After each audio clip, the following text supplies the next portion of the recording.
రాష్ట్ర అధ్యక్షుడు ఎవరైనా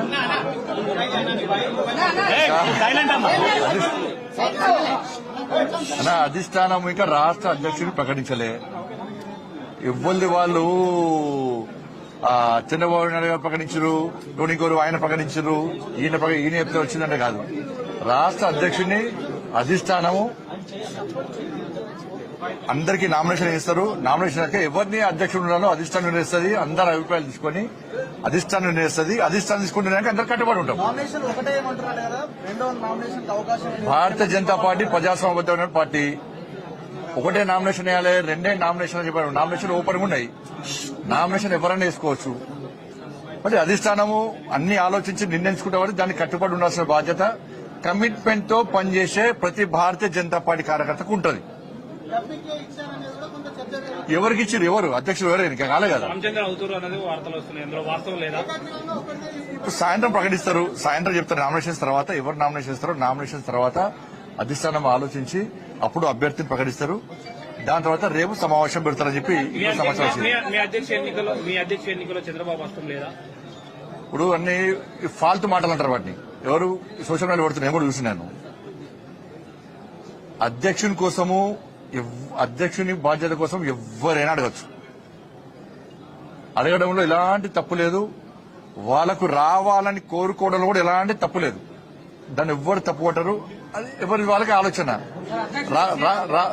రావాలని కోరుకోవడం తప్పేం లేదు.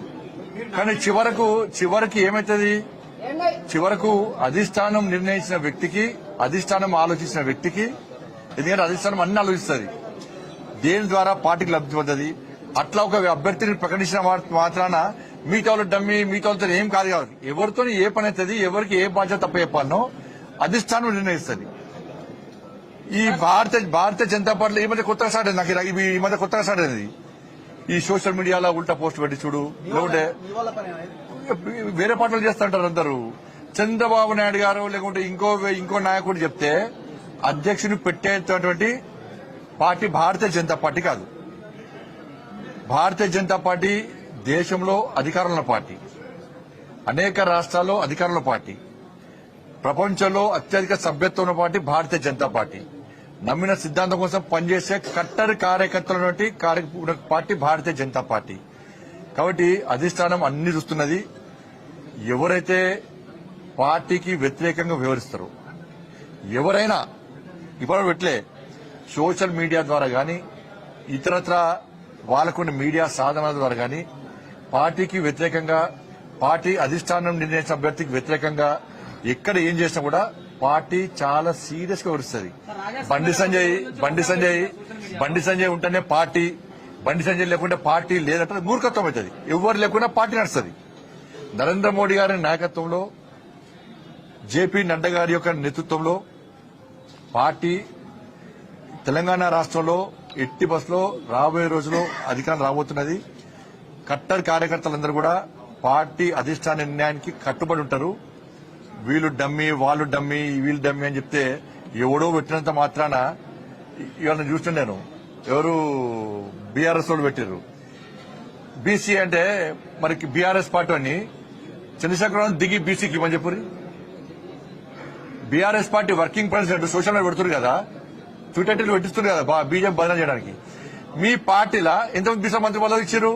బీసీలు లేకుండా ఇచ్చారు. మీరు దళితులు ముఖ్యమంత్రి చేస్తాను మీ అయ్యా సిగ్గు లేకుండా ముక్కు నరుకుంటా, మూతి నరుకుంటా, తల నరుకుంటా, ఇది నరుకుంటా, కింద మీద నరుకుంటా అన్నాడు. ఏమైంది మరి? దళితులు ముఖ్యమంత్రి ఎందుకు చెప్పరాదు? మీ పార్టీ అధ్యక్షుడు బీసీ ఎందుకు ఇస్తలేరు? మీ అయ్యని చెప్పాను. మేము బాధ్యత అయిపోయినాం. భారతీయ జనతా పార్టీ అధికారంలోకి వస్తే బీసీ ముఖ్యమంత్రి చేస్తామన్నాం. మీ పార్టీని ప్రకటించుకోండి మరి. అరే అధికారిక పదవులు వేరు, పార్టీ వేరు. పార్టీని స్ట్రెంథన్ చేయడానికి, పార్టీ క్యాడర్ లోపల మంచి ఆలోచన కల్పించడానికి, పార్టీ పదవుల లోపల అనేక ఆలోచనలు సమీకరిస్తుంటారు. బీసీకి ఇవ్వాలి. బీసీ అంటే నేను బీసీ నాకు ఇవ్వలేదా? లక్ష్మణ్ గారు బీసీ, లక్ష్మణ్ గారికి ఇవ్వలేదా?